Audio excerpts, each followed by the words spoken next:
The OHP Uncut Podcast with Kannon.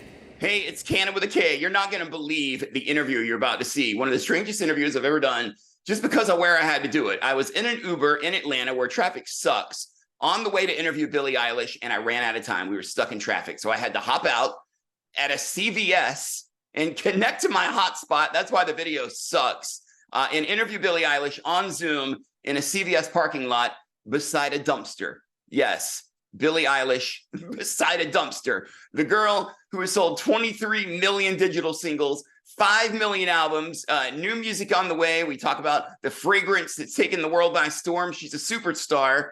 She's Billie Eilish, and we're talking to her beside a dumpster right now on Open House Party. Enjoy. The OHP Uncut Podcast with Kannon. Hey, Billie. What's up, Kannon? I'm joining you today from the parking lot of a CVS in Atlanta because I was running late and I had to pull over to do this interview. I was literally looking at your screen like, this man is in the middle of the road, but look at that. Tight. We had to get it done. When it's time, it's time. How are you? I'm good. How are you doing besides being in the parking lot? Yeah, I'm pretty good other than that. I'm out by a dumpster right now, and I'm not even lying. I saw you in Atlanta here the other night at Music Midtown, and you absolutely murdered it, girl. Thanks, man. It was fun. I love Atlanta. It's my favorite place. It was so cool to see you performing with the skyline in the background, and people are losing their minds. And I was reading the reviews, and this is my favorite one. Someone needs to hand me a cigarette and hose me down. Yeah, it was so muddy. I felt so bad for everybody out in the crowd. It was like they were standing in, it was just feet of just mud straight up, like full. I know, it was like Woodstock submersion. Yeah. Do not feel bad. Everyone was having the time of their life, and it's got to be crazy, like seeing people of all ages out there losing their shit, huh? It's so cool. It's just the coolest thing in the world. Also, it was so cool because I played. Actually, that night, I don't know if you heard me say on stage, like that exact night, it had been 5 years to the day that I first played Music Midtown, and like 4 years around to the day that I played it on that exact stage 4 years ago. Wow, that's crazy. Now that you've got like some downtime, what are you doing with yourself? Or do you even have any downtime? I am making an album. I'm like in the somewhat final stages of album making right now, which has been really cool.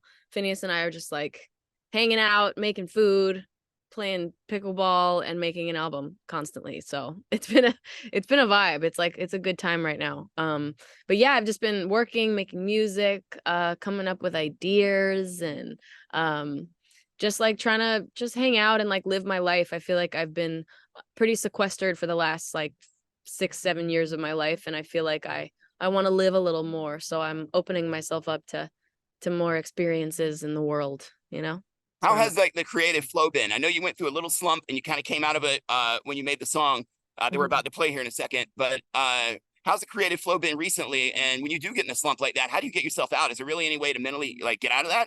It's hard. It can be really hard. Honestly, like I just have the song to thank so much for getting out of that, because we were in such a weird zone. And like, I don't know, dude, January sucks. Like that is such a whack ass month. Like it's just like everything fun just ended. And like now the beginning of the stupid next year is happening. And I don't know, I find January to be very depressing. And I was not inspired, and life was just not doing it for me in a lot of ways.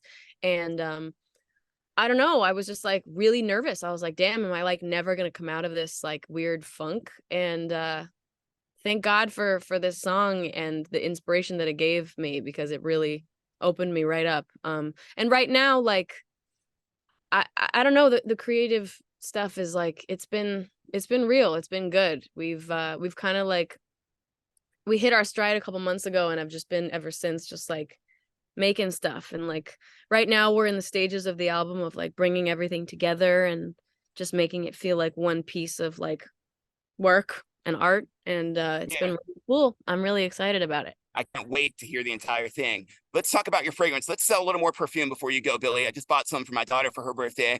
That was the one thing she had to have. And of course, it smells good. The aesthetic of it is beautiful as well. Talk about the process of coming up with like the scent and the design. And it's just so well done. Mm-hmm. Thank you so much. First of all, I'm so glad to hear it.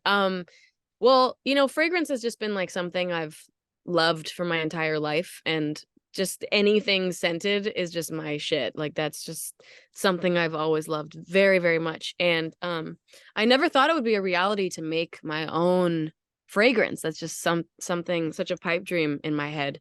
And I've always had ideas. I've always been like, I wish that they could make a perfume like this because I want a perfume like this. And if I could make a perfume, I'd make one like this. And da da da. And then when it was kind of brought up to me that it was a possibility, I was like, really? And I was just really excited and had all these ideas that I'd been, churning on for my entire life, as far as I'm concerned. And I just had this whole idea of I knew the bottle idea, and I don't know, it's just all had just been brewing for so long and finally came to light, and I just was so excited. And since then it's just like, we made Eilish 2, and maybe there's another one coming, and it's just like, oh, nice. I'm gonna keep it going. There's maybe a third, and then there's also gonna be more in the future, forever, hopefully. So I'm really excited about it. Well, we can't wait. I appreciate your time, your art, your energy, and just everything about you. Artists like you don't come along very often with something so unique to offer, so many unique things to offer, and you just mean so much to us. I just want to send you all the love I have. Thank you so much for your time, Billie. God, that's so sweet. Thank you so much. Great talking to you. Get home safe. Goodbye from the dumpster. Yeah, hell yeah. The OHP Uncut Podcast with Kannon.